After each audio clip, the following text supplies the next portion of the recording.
Assalamualaikum warahmatullahi wabarakatuh.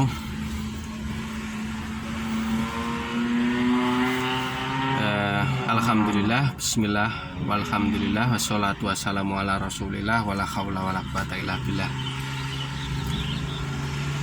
Para mahasiswa yang mengambil mata kuliah pendidikan agama Islam dimanapun Anda berada, maaf, pada kesempatan yang perdana ini saya harus mengambil video di luar rumah karena pada saat sekarang, yaitu hari Senin tanggal 13 September 2021, saya perjalanan ke Wonosobo sehingga tidak bisa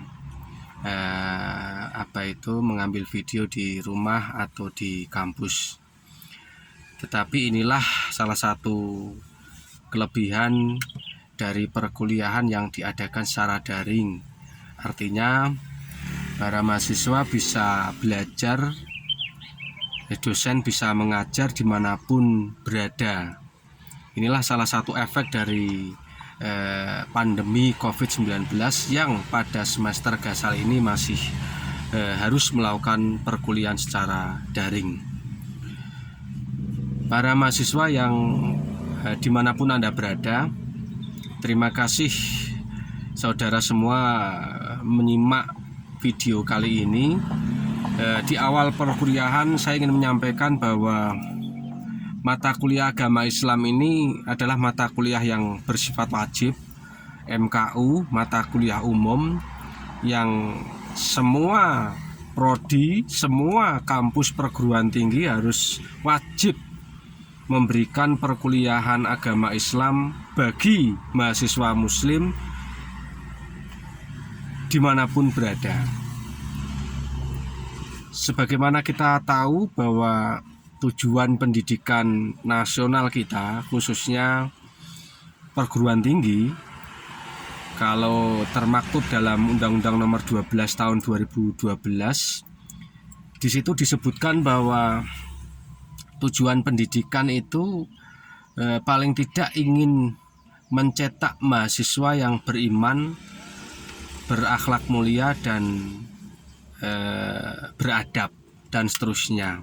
Bisa dicek ya, nomor 12 tahun 2012, Undang-Undang nomor 12 tahun 2012. Artinya inilah salah satu fungsi dari mata kuliah pendidikan agama Islam yang ingin memberikan pemahaman terhadap para mahasiswa, ya, supaya memiliki iman, takwa, dan akhlak yang mulia, ya.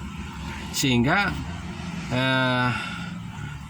mata kuliah agama Islam ini menjadi penting dan wajib memang bagi para mahasiswa muslim, karena wajib pula bagi mahasiswa misalnya beragama Kristen, maka perguruan tinggi juga memberikan pendidikan agama Kristen. Bagi mahasiswa yang Hindu, Buddha, semua diberikan, karena memang itu memang dari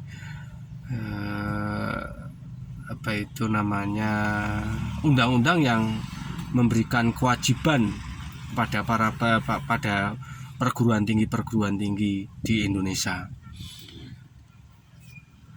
Para mahasiswa sekalian yang berbahagia, pada pertemuan kuliah perdana ini tentu masalah kurikulum, masalah silabus nanti bisa salah satu dari Komting untuk WA kepada saya, Wapri. Nanti saya akan berikan materi atau silabus selama satu semester ini. Paling tidak 16 kali pertemuan, kalau bisa minimal 14 kali pertemuan dalam satu semester. Dan nanti mungkin kalau ada perubahan-perubahan bisa kita sampaikan, bisa saja kalau kelas ini membuat WA group ya khusus untuk mata kuliah agama Islam, sehingga saya memberikan informasi dan sebagainya itu bisa tersampaikan kepada seluruh mahasiswa yang mengambil mata kuliah agama Islam. Para mahasiswa yang berbahagia, pada kesempatan perdana ini saya ingin menyampaikan sedikit lah tentang kita tujuan untuk menuntut ilmu. Selalu saya sampaikan bahwa pertama harus meluruskan niat, karena kita tahu Hujjatul Islam Imam Al-Ghazali membagi ilmu itu ada yang bersifat fardu ain, ada yang bersifat fardu kifayah. Fardu ain itu apa, Pak? Fardu ain itu yaitu setiap muslim itu harus wajib belajar ya tentang ilmu-ilmu fardu ain, yaitu ilmu ad-din ya, ilmu-ilmu tentang pokok-pokok agama, tentang akidah, tentang ibadah, tentang fikih ya, tentang tauhid, tentang fikih muamalah dan seterusnya. Sehingga tidak ada alasan bagi kita misalnya mengatakan, Pak, saya kan di prodi teknik, ya tidak perlu belajar agama. Tidak seperti itu, karena terbebani semua bagi seluruh muslim, semua muslim ya, itu wajib belajar tentang ilmu agama ya. Yang kedua adalah yang bersifat fardu kifayah. Lah ini tentu semua individu, seluruh kita masing-masing individu memiliki konsentrasi minat bakat terhadap ilmu-ilmu yang memang dia sejak awal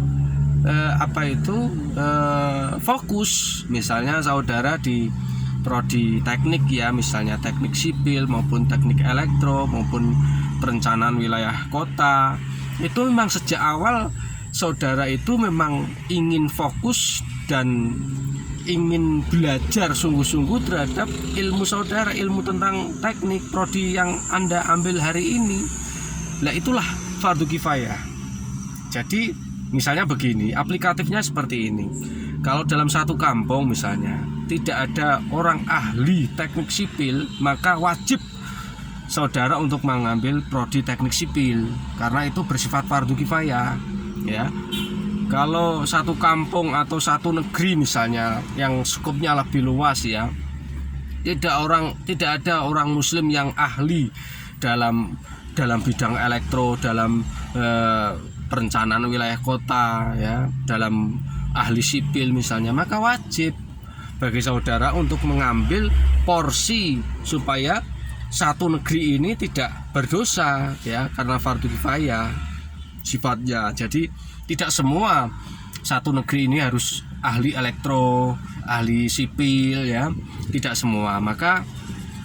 Maka tentu luruskan niat saudara ya. Jadi tidak ada dikotomi ya antara ya ini kan ilmu umum, ini ilmu agama, tidak seperti itu. Karena kalau kita baca sejarah peradaban Islam, maka orang-orang ilmuwan ahli apapun itu sebetulnya adalah berawal dari seorang muslim. Kita bicara kedokteran, kita bicara teknokrat, kita bicara orang pertama kali yang merancang pesawat terbang, itu adalah orang-orang ilmuwan muslim. Jangan dikira hari ini kita mengenal kalau yang membuat pesawat terbang itu adalah orang barat. Tidak, awalnya adalah ilmuwan muslim. Kita kenal Ibnu Sina ya, Al-Farabi, Ibnu Rus, semua adalah ilmuwan muslim. Jadi tidak ada dikotomi lah. Oleh karena itu, maka pada pertemuan perdana ini luruskan niat saudara mengambil kuliah. Jangan seperti ini. Kan kita seperti hidup di negeri yang penuh fitnah hari ini. Misalnya orang mengejar titel itu hanya untuk mencari pekerjaan. Orang mengejar titel sarjana itu hanya untuk biar dianggap wah ini sarjana, ini titelnya, bergelarnya, naik pangkatnya dan seterusnya. Itu adalah niat yang keliru dalam mencari ilmu ya. Maka yang terpenting adalah saudara itu mencari ilmu lillahi ta'ala ya, sebagaimana tadi Imam Al-Ghazali ya, fardu kifayah tadi. Jadi maka ini yang harus kita pahami bersama, bahwa sebetulnya ada yang salah di kita hari ini ketika orang mencari ilmu, orang belajar, orang kuliah itu hanya untuk mencari pekerjaan, ya, dalam tanda kutip itu untuk mencari makan lah, ya. Maka seringkali saya mengatakan kalau orang kuliah hanya tujuannya untuk mencari makan, itu kalah dengan monyet. Monyet tidak perlu kuliah bisa makan, ya. Monyet tidak perlu titel sarjana bisa makan. Maka luruskan niat dulu. Bukan berarti terus umat Islam tidak memikirkan dunianya, tidak, ya, tetapi fokuslah kepada mencari ilmu karena lillahi ta'ala, sebagaimana Nabi kita, ya, Nabi Muhammad SAW pernah mengingatkan, barang siapa mencari ilmu bukan karena Allah, mencari ridho Allah, bukan karena mencari ridho Allah, maka nanti di akhirat dia tidak akan bisa mencium baunya surga. Baunya surga aja tidak bisa tercium, apalagi masuk ke dalam surga. Nauzubillah min dzalik. Mudah-mudahan kita semua dijaga oleh Allah dalam mencari ilmu, luruskan niat selalu, ya. Jangan mencari karena titel, gelar, cari jodoh misalnya. Kenapa saya kuliah di USM Universitas Semarang misalnya, karena misalnya mahasiswinya cantik-cantik atau mahasiswanya cakep-cakep atau dosennya ganteng-ganteng, ya itu tidak boleh seperti itu. Meskipun iyalah, artinya tidak boleh mencari ilmu itu gara-gara faktor dunia, intinya seperti itu. Gitu ya, sahabatku mahasiswa dimanapun Anda berada, karena ini perkuliahan perdana, Pak Riko hanya ingin menyampaikan masalah niat, karena ini penting dalam perjalanan hidup seorang muslim. Itu niat itu luar biasa, menjadi pondasi awal. Innamal a'malu binniyat, ya. Jadi niat itu kadangkala itu lebih penting dari amal itu sendiri. Maka dari itu Pak Riko hanya ingin menyampaikan seperti itu. Mudah-mudahan bermanfaat bagi kita semua. Nanti tolong komtingnya bisa WA, ya, untuk lebih intens kita dalam perjalanan perkuliahan selama 1 semester ini. Begitu saja, ya. Terima kasih. Mohon maaf atas segala perhatian. Terima kasih atas segala perhatian. Mohon maaf atas segala kekurangan. Wabillahi taufiq wal hidayah. Wassalamualaikum warahmatullahi wabarakatuh.